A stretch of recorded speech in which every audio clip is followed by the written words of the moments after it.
Pagpapatupad ng ilang mga panuntunan sa pagpaparehistro ng kapanganakan at ang inilunsad na e-certificate services, ating pag-uusapan kasama si Ma'am Mariza Grande, Assistant National Statistician ng Civil Registration Service ng Philippine Statistics Authority. Ma'am Mariza, magandang tanghali po. Magandang tanghali po at sa lahat po ng nakikinig at nanonood po sa atin today po.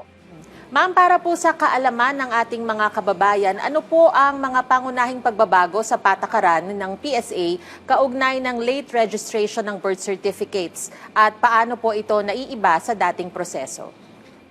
Okay, pagdating po sa pagre-rehistro, no, meron po tayong, actually hindi naman po ito bago kasi 2024 pa po natin to in-issue yung revised rules on delayed registration of birth. At yan po ay nahahati naman sa dalawang proseso. Yung isa po dito, ito yung normal na delayed registration processing kung saan medyo mas stricter yung protocols kasi may mga additional na mandatory requirements po tayo na ni-require in lieu dun sa mga findings natin in the previous na may mga pag-aabuso nga po sa delayed registration. So, meron po tayong guidelines na in-issue pursuant sa Memorandum Circular 2024-17.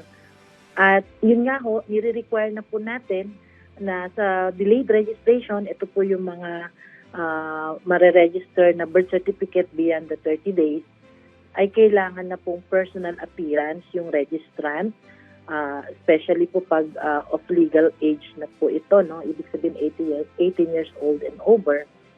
And yung pag-enroll po sa kanila sa ating national ID system. So isa na po ito sa mandatory na requirements and yung mga barangay certification na pagpapatunay na residente sila dun sa isang barangay at saka mga additional na documents doon sa regular na nire-require natin dati, ito yung identity ng parents po. Okay.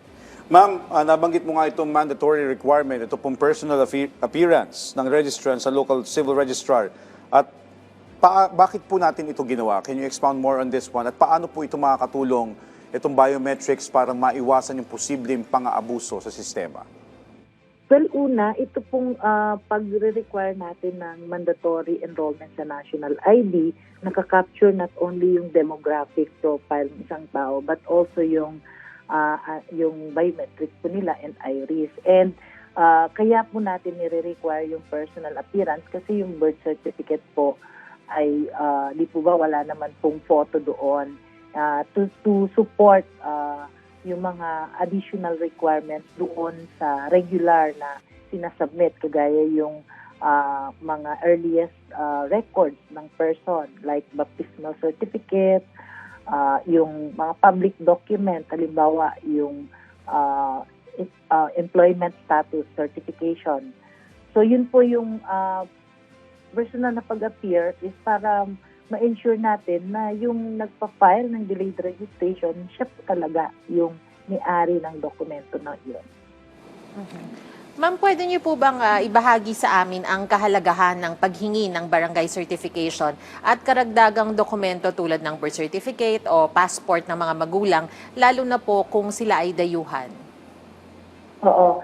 Dito po kasi sa barangay certification, may establish yung as a proof of residency na isang delayed registrant ay nakatira doon sa place talaga ang kanyang residence. So, dun sa dati namin na mga fact-finding investigation, isa po talaga sa proof na malalaman mo na yung ating mga barangay officials, alam nila nakatira kasi meron tayong mga datos, no, sa barangay level. So, sila po yung magpapatunay na yung isa pong individual ay tao ay nagpo-file ng late registration at nakatira talaga doon sa kanyang nire-reflect na information doon sa usual residence po niya. Okay. Ma'am, batay po sa inyong datos, gaano po ba kalaki ang bilang ng late registrants noong mga nakaraang taon kung ikukumpara sa mga on-time registrations? At ano po yung mga nakikita niyong dahilan nitong mga delayed registration? karaniwan na dahilan po ng delayed registration po natin is isa dyan is yung access din po, no? Karamihan sa mga kababayan natin ay nasa liblib na lugar o remote areas. Isa rin po sa nakita natin na dahilan ay yung hindi aware ang kanilang mga magulang para ma-register po ang mga ito. So, yan po yung mga barriers, no? Aside from the fact na may cost din po siya doon sa registration, sa delayed registration process po.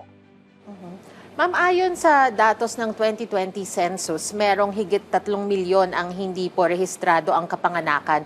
Ano po ang konkretong hakbang na ginawa po ninyo para maabot ang mga ito sa ilalim po ng inyong Birth Registration Assistance Project na inilunsad po noong 2022? Base sa datos natin sa 2020 census to population, meron nga tayong about 3.6 million na unregistered. At nakita natin na marami pa rin sa kababayan natin ang hindi nakarehistro. Nilaunch namin itong Birth Registration Assistance Project para po sa special na sector. Ito po yung mga vulnerable sector natin, yung indigenous people, Muslim Filipinos, at saka yung mga indigent or yung mga karamihan din po yung mga wala na pong access, no, sa kanilang place of birth. Halimbawa, nakatira na sila sa ibang probinsya doon sa kanilang place of birth. So, inilunsad natin yung BIRAP para po ma-assist po itong special group na to kasi may challenge din po sila sa pag-present ng mga supporting documents doon po sa delayed registration. So, balikan ko lang, no, doon sa datos ng based dun sa civil registration natin, yung registered births ay almost million, no, nasa average na 900,000 plus yung delayed registration po natin. Na ibig sabihin ito po ay beyond the 30 days na prescribed period ng pagre-rehistro ng kanilang mga birth certificates. Okay. Ma'am, ito pong planong institutionalization ng Barangay Civil Registry System at yung pagbuo ng Electronic Civil Registration and Vital Statistics System, paano po ito makakatulong para mas maging ligtas, mabilis at transparent yung proseso ng birth registration dito sa ating bansa? So isa yan sa mga initiatives ng ating Philippine Statistics Authority. So currently on pilot po kami dito sa electronic CRBS system. So yung electronic CRBS system po natin ay dinidevelop para magamit po ito ng mga hospital or facilities sa pag-prepare, pag-register, no? Pag-prepare ng mga documents kapag ang bata ay pinanganak sa isang hospital. And kung outside the facility naman po, meron tayo yung pwedeng access din na i-provide doon sa mga authorized or designated na barangay registration coordinators na pwede pong mag-report sa ating mga civil registrars para maitala itong mga events kagaya ng birth and death na nangyayari sa mga area, sa mga barangay. Kasi ito pong barangay, sila naman po yung mas nakakaalam ng mga at makakamonitor kung may mga kapanganakan or may namatay sa kanilang mga lugar. So yung barangay civil registration system, din naman po ito bago, may mga mangilan-ngilan na nag-implement na po yan sa ating bansa at gusto natin, ipinopose natin po ito sa ating CRBS bill ngayon, which is a priority na bill po natin sa under the LIDAC, na sana may institutionalize kasi nakikita natin na malaki yung magiging role din po ng ating mga barangays para lahat po talaga ay mabigyan ng birth registration yung mga kababayan natin. Hindi lang po yung mga nandito sa mga urban areas, but most especially dito sa mga nasa remote or yung mga GIDA areas po natin. Ma'am, sa ibang usapin naman po, ano po ang layunin ng PSA sa paglulunsad ng e-certificate services at paano rin po nito maisusulong ang isang paperless at digital-first government? So ito pong e-cert ay actually offered na sa ating general public under the PSA helpline na partner po natin. Isa ito sa aming priority ngayon, campaign ng Philippine Statistics Authority na i-adapt ang digital copy ng kanilang birth, marriage, and death certificate. Kasama na rin po dito yung SENOMAR at saka yung SENODET.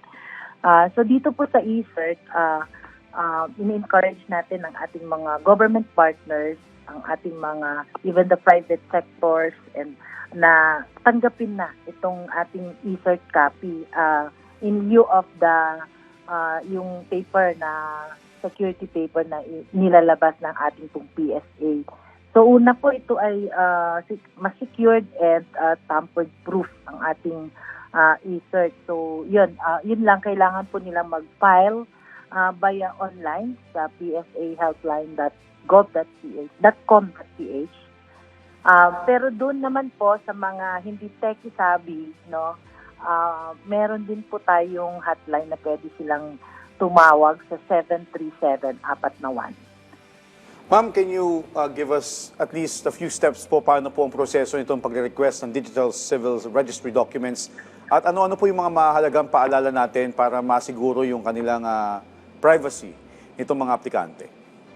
Okay, there are 3 steps lang po dito, ano. So una, pupunta sila sa aming website, yung psahelpline.com.ph, and then ang i-request po nila doon ay yung e-cert, ano po. And then they have to undergo yung ating liveness check, no. Kailangan ma-validate na yung nagre-request ng kanilang document ay sila mismo or immediate family nila. So naka-integrate yung identity check through the national ID or other form na ng IDs, no, na pwedeng i-submit upon filing of the application. Then they have to pay online po ng kanilang mga request, and yun lang po yung steps, and then the result of this e-cert ay marireceive nila through an email. At pwede po nila itong ma-view multiple times or magamit itong e-cert na to with an 60 na validity period po. So mabu-view po nila and may use ito within the 60 days period. Ma'am, nabanggit nyo nga po kanina na mas secure ito pong e-certificate services. Pwede niyo po bang ipaliwanag sa amin kung paano naman po nakakatulong yung QR code feature sa e-certificates na ito para maiwasan ang pamimeke at mas mapadali ang verification ng mga paaralan, employer at financial institutions? Ito pong ating e-cert ay actually may dalawang QR code. Yung una, doon mismo sa document. So for example, sa birth certificate mo, meron po yan QR code, verifiable na ito ay authentic na galing po yan, in-issue ng PSA through the PSA e-verification app. And yung cover niya, yung cover sheet niya, bago mo siya ma-access, QR coded din po ito. So hindi po basta-basta mau-open ito ng isang tao basta nasa iyo, no, yung document na yon. So mabe-verify din po ito even with the 60 days na validity period na mabu-view mo siya, verifiable pa rin siya through our PSA helpline na website. Okay. Ma'am, para din po malinawan yung ating mga manonood ngayon, gaano po kalaki yung matitipid nila kumpara dun sa tradisyonal na pag-apply ng mga ganitong mga dokumento, yung makakuha sila ng physical copy, compare dito sa e-cert? Magkano po kaya yung matitipid nila? Itong birth, marriage, death na e-cert copy ay ang charge po natin ay 290 pesos. So pero makakatipid ka ng 75 pesos kung ikaw ay mag-apply nito instead na yung SECPA copy, which is 365 pesos po yon per copy. Ganun din po sa Senomar, makakasave din po yung ating mga kababayan ng 75 pesos kasi ito ay under the e-cert service, nag-charge lang po ito ng 345. So paperless na po tayo, and you have the access within the 60-day period para ma-view and magamit itong ating pong e-cert. Right, ma'am, mensahe nyo na lang po sa ating mga kababayan. Okay po, so sa mga kababayan po natin, we offer this e-cert, no? Hindi na lang po siya through the government or institutional partners, but this can be filed individually na by public using our online partner, yung psahelpline.com.ph. So yan po, pwede na po tayo mag-avail at na-launch na po natin itong new service na po ito na pwedeng gamitin sa any government or private transaction. So nananawagan din po kami sa ating mga partners na tanggapin at i-recognize ito pong ating PSA e-cert.